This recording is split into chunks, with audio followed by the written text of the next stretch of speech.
Mediopolis, Chapter 2, An Invitation to the Show World. Watch at. The young female home care assistant had just a number of elderly clients now to visit. She'd just been messaged on the care app, messaged the directions to the client's house. They lived reasonably nearby for her to drive to, and whose care needs they were compatible with her own ability assessment ratings. She was often sent a selection of potential clients, some irregulars that she'd started seeing. She'd visited them before. Often she would do a new visit still, though, if they sent her a new client. Since it was a large city, there were large enough people to choose from. Although her ratings were a little low, so many only still needed a reasonable number of things, though. Relatively simple work. She preferred it that way anyway. It made a change from doing the other jobs that were more demanding, challenging. Even if her earnings were a little less from it, she still needed every hour's hard-earned credit, though. The elderly man was in his usual bedsit, though, sat at home, on the high-rise block of flats where he lived. At least she might get a nice view of the city night glow from his high-up window.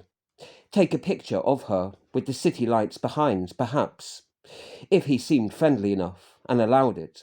It wouldn't cost him anything anyhow, to let her just have a look at the view, take a picture of it with her there. She wasn't going to zoom in on anyone or anything. The mechanical elevator that she got into at the apartment slowly rattled up its pulleys, shaking only a little. The waft of the chlorine had greeted her on entry, and she read the random posts that were projected, projected onto the various walls of the elevator, those of the residents and the visitors of the building. There was a little projector in one corner, and it shone images onto different walls of the elevator. There were people that had signed their names or written inspiring, helpful comments or thoughts of the day. And there was a sign above stating that smokers would get washed out. Well, she didn't want one now, not anymore. She only liked them outside in the fresh air now. She was relieved that she was able to sit down briefly on the flip-out chair, to perch on. Hardly seemed worth it, though. It was such a short journey up, rambling along, up to only the second floor where she was directed along to. She arrived there directly, finding the elevators unoccupied and fairly clean, despite the smell. The lobby was empty, though. She inserted the ID card into the machine, taking her up to the correct floor. Then the door to the old man's room, at the far-flung end of the corridor, that opened automatically, a minute or so after the elevator had allowed her outside. So then she entered, with a recording of an older woman's voice at the man's entrance, and it stated from surround speakers on her entry, "Your visitor," followed by a recording of the home carer saying her name, "has arrived." And it repeated this several times, getting a little louder each time. "Your visitor, home comforter, has arrived," until the recording slowly was turned off, the old man rousing from his sleep finally, turning off the old robo-maid that he relied upon, with just a shake of his hand.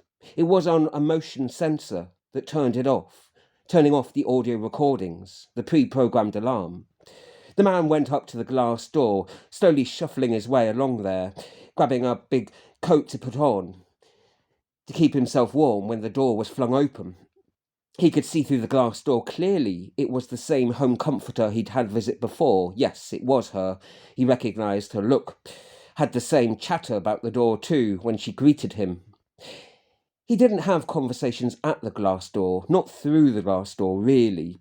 It was more that you could just see them, just know that it was them, and hear them too. Hear the voice just in the brief chatter, when you were opening up a little to them to begin with. Some of the cheaper home comforters you could even still smell through the glass door, with really strong, pungent fragrances. "Nobody stole my ID. It's me," she smiled sadly at him, with a strained smile after a long day's work. After he glanced up and down her, his inspection seemed to be long. Was he trying to buy time, or just asking about her journey, how it was, the usual, while seeming to struggle to find the buttons to open up the door? Why did he keep that drawer of so many remotes just by the door, though? Well, don't get upset about it, he answered back. I couldn't give mine away either. Well, nobody wants anyone's when they really find out what they're about, she answered glumly, now rummaging through a digital handbag, searching for her machines to tell her what to do for the visit. I never found out what it was all about. I guess I never knew, or no one never taught me any different, said the old man, still rumbling through his drawer, trying to untangle several wires that looked quite similar to their remotes, trying to find the right remote for the door. Are you going to let me in, or am I just standing out here to be scanned all night? She said the home comforter when she was at the door. Finally, she got hold of her machine messaging device. Only takes a minute or so. Gosh, he said, finally finding the door remote. In my day, it could take an hour or two to do scanning. I know, and it's a wonder anyone saw anyone in those days, she said, scanning through the list of chores to do, though that might change according to the updates he would send her later. Then finally, when he got the right buttons pressed, finding the door remote, the door slowly opened up and she brushed past him and the door, then gradually surveying the room, whilst the older man was returning to his drawer of many remotes and trying to find some sort of order, untangling several of the wires and placing each of the remotes back into its labelled holders, hanging them up in their different places to keep them all separate in order so that he could find them all in the right time.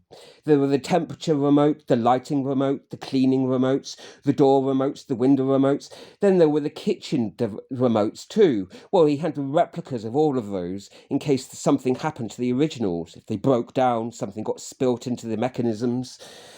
Oh dear, there were just too many of the remotes. And now there were the new ones too. The remotes for the new bed that he'd gotten, the mechanical bed that could be moved on wheels, that could be adjusted up, down, and that could be changed into different positions that his new position had required him to get. All of the different remotes that were in the drawers under the holder of the other remotes, with the replicas of the chair remote and the bed remotes and all the other computer remotes too. There were lots of the computer remotes besides. Some of those he didn't need anymore, but he kept in case he would need some of the old computers, in case they might be sellable. Perhaps he could sell on the remotes with the old computers, if someone needed them. They were kept in the bottom drawer of unused remotes, the middle drawer of the occasionally used remotes, and then the top drawer of the often used remotes, the door remotes, the bed, the chair remotes, and also the cleaning remotes that the home comforter would use herself. If any one of the remotes got lost, perhaps, or slipped under the bed or into the couch, as it had in the past, or slipped under the couch or under the bed as it had once, all sorts of things could happen to that. Where would he be without them? How could he move or control or change any of the things, any of their settings, or adjust them if he needed to? It was too much for him to crouch lower. It was difficult with his new advanced position. With the advanced arthritis, it made bending, crouching, and adjusting very much harder now. So crouching down low was challenging. He could never have found the hidden remotes, far flung under the sofa. They were lost there for months. Should have just got them all merged long ago, said the home comforter, staring at him, still untangling the last of the wires, hanging up the last of the well-used remotes by the door. And then she finally went over to assist him, untangling some of the other remotes, the ones that he didn't use so often, with the open drawer. Oh, well, I'm used to the way things are, stated the old man, sighing a little, content that they were now finally back in their different places, if not completely untangled yet.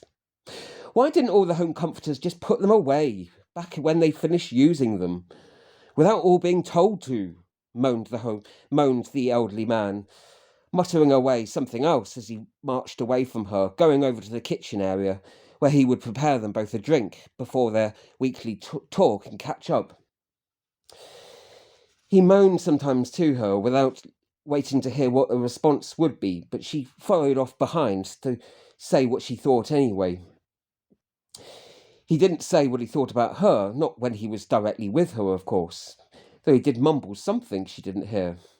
No wonder their ratings were low, awfully low, but moderately compared to some others. That's all she'd heard, really. He thought of her as one of the irregular visitors, though, seeing the unsuitable clothing under the coat that she'd finally taken off now. Well, it was hot in the apartment and cold outside in those long corridors that only opened with programmed visits. So, of course, she probably wasn't always prepared for that. She followed him off along into the kitchen area, watching him make the drinks then, stopping around the area as she talked to him. She surveyed and saw, as usual, it was a grungy sort of dive, with haphazardly placed ornaments, sporadically placed here and there, crammed together ornaments, just too many stacked high on towers in crammed little tables, or there were lots of places with areas of tables that just had things placed together that didn't really seem to make sense, an eclectic mix of random assorted items that really had no overall curation organising it all. Randomly different coloured schemes and styles that just didn't really match each other properly. Fabrics that were nice of themselves, but they didn't really mix together that well together. Still, there were lots of interesting things to look at in and of themselves, separately in isolation, and maybe she moved a few things together that she felt were more placed better together, and she had done a few times in her recent visits.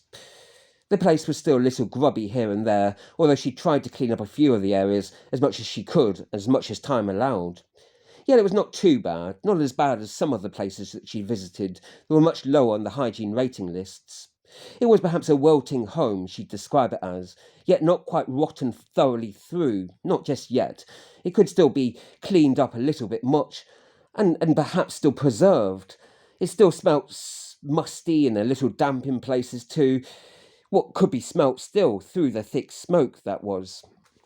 He went on with his mumblings, as he was saying that it was difficult remembering all the different types of teas and coffees that all the different home carers needed and that they didn't always program in properly what their desires were, not according to the different circumstantial needs that could change so much. He didn't know there were so many different preferred settings according to the different moods they happened to be in. Nevertheless, she'd programmed her own settings in according to what her mood was on the journey beforehand, so it was easy with her. She followed him over finally with the drinks all prepared to a ventilated area. It was a large open space area before a large window. The window opened up when the window remote program buttons were pressed. Of course, he couldn't automate to know exactly when she'd arrived to do it. She followed him over on the wheeled chair that she liked to ride over, though she didn't really need to. He rode over just behind her on a slower setting, of course, going at his slower pace. The wheeled table had sped over already and had parked itself just in front of the window that had already opened itself up, allowing a fresh cool breeze in to let a little of the smoke out. It was the only place she could bear to talk and breathe to him to begin with, until it began to be a little aired out as the visit went on. There she would sit for a while looking through the e-notes that she'd scroll through on the smart book programmed into the smart computer. She plugged in her e-computer onto his e-notepad to gain the new updates and information on the jobs that she'd need to do. There she sat at the window looking out, glancing at the city nightlights far below them, and at the far darkening horizon of the evening glow, and at the slow stars that she'd see in the horizon, the far distance, while he was looking back to his lounge wall opposite, where there were projected images that were shone out from a little projector that was stored in a little cupboard, very discreetly away that no one would see or anything. Very small, in fact, you'd hardly notice it. No one ever did.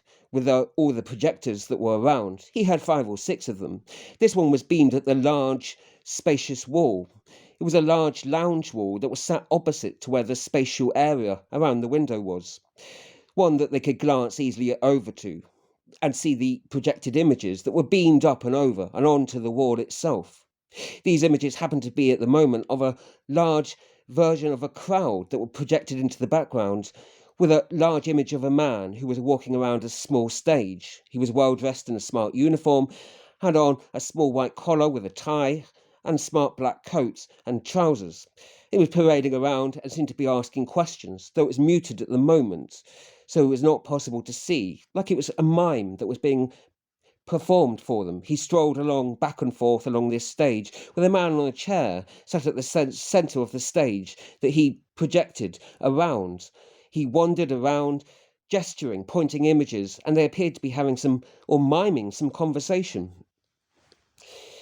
The old man sat at the table opposite the home carer and asked if it was okay if he could turn up, and she signed and said yes while she was reading through her own notes. She was still looking for details of what the jobs were to be done. One of the show trials, the old man said, looking over at the image, as if he wanted her to glance over and watch with him.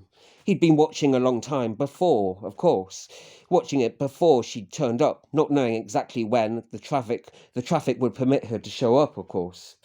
So he didn't really want to stop, because it was at a crucial moment. He'd been slowly building up to its climax.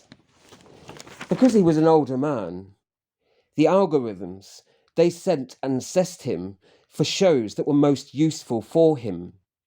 The program algorithms, they assessed the subject interest that he had based on his own demographic profile and based on his own experiences of what he might be qualified in watching and understanding.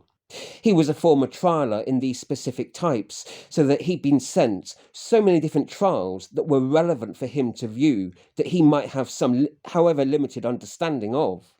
As he was getting quite an older man now, he was generally sent older people's trials, or older people's programs in general. The older trials were just a small part of it, really. The actual show trials were only really viewed at certain hours of the day for him. There were other programs that he was sent to view at other times of the days. There were the night shows that were sent, the evening shows, the morning shows, and then the daytime shows too. The funny old men comedic shows by older men for older men. Since he was single, he never got sent the older married coupled program shows. Older couple shows were obviously something he used to watch long ago, though. He only got sent old bachelor shows now, though. There was Escape Bachelorhood, a desperate sort of scenario, where old lonely men, they were coached by expert dating advisors, who were followed then by a crowd, a virtual crowd online, who were sent updates of videos that were showing them out in the public, meeting potential dates on first dates, second dates, third dates, getting feedback by the dating experts, coaching experts, talking mediation sessions with the follow-ups, reactions to how the dates went, and those sort of things. The follow-up videos had small numbers of following virtual crowds that slowly had dwindled, but others had great numbers of followers that continued watching throughout 5th, 6th and 12th dates even. Some even watched the course, getting updates on marriages, divorces, and even on remarriages sometimes too. Sometimes the dating programs went on for weeks, months.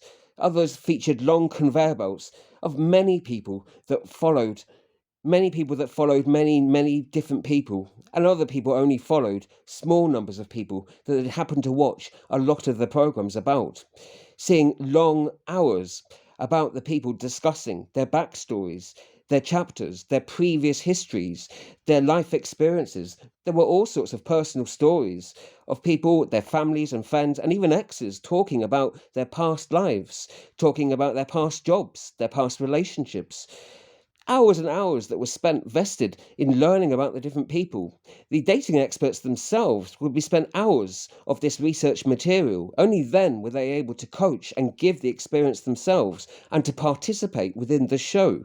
Once they'd viewed, witnessed and seen the videos, then debated them, discussed them and been videoed and shown discussing them too.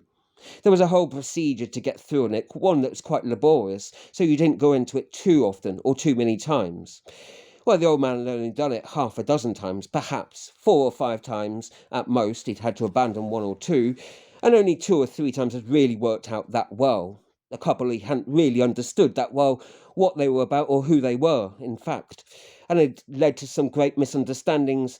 Sometimes some very serious, offensive things had happened, and other times it was actually quite funny, and some quite funny things had happened as a result of it, but they never really kept in close contact since then, though. Still, a couple of people he was still a little acquainted with after the whole experiment challenge, or after the whole interesting experience, as he tended to see it now. Being that it was so many years ago, though, he really didn't want to get back into it now, because he felt much older, much more ill, and much less able to understand and to give that much time and energy and to focus on what was required for such a devotion of program to be involved within. Still, he considered maybe it was something he might do in a distant future, if his abilities and needs perhaps changed again. Who knew? It was something he took an interest in casually and watched and was interested in still, but in terms of being actively more participant within it, he just didn't feel he had the time, the energy, the focus to be able to do it. And he didn't want to let down and coach the wrong person on the wrong advice and tell them to go marry someone that they should never be seeing at all, or tell them to divorce someone or separate from someone that they should perhaps be enduring and learning and being with much more. He just didn't want to give the wrong advice and didn't feel that he could be giving enough energy to really get to know someone enough to give that proper qualified advice, to be an expert and to know someone wholeheartedly, fully, and enduringly. Perhaps one day and another time, when he had more energy, when he felt more able, yes, he'd like to go on such a show and participate more fully and dramatically and emotionally again. But it took a lot of thinking about, a lot of contemplating, and one had to find the right show and the right person and do it at the right time and for the right reasons too. And that was a lot to consider and a lot to think about. Yes, he might want to talk occasionally, and had done to the home carer, but only casually, about a few types of shows that she was interested in, and about what he was interested in too. Yes, they talked a little about some of the shows and some of the people and the types of things and subjects that they were interested in, and they got to know each other fairly well, but not extremely well, not deeply, not passionately, not really, really to be frightened of, or to be so joyful about, or to be depressed because of, or to even be that estranged from, and to be too mystified about. They never sat there laboriously or late night wondering about each other. Never thought about her most of the time, although he was getting to know her a little bit more, gradually, and had been thinking about her occasionally later at night. Sometimes, just occasionally, as he'd gotten to know her a little bit more. Didn't know whether she thought about him as well. Perhaps she'd been asking much more and getting to know him more, just as she'd been visiting much more. What kind of shows was she sent, he wondered. Well, she told him about some of the shows and some of the people's shows that she saw and that she was involved with more. There were all sorts, but it was very hard to summarize them because there were just so many.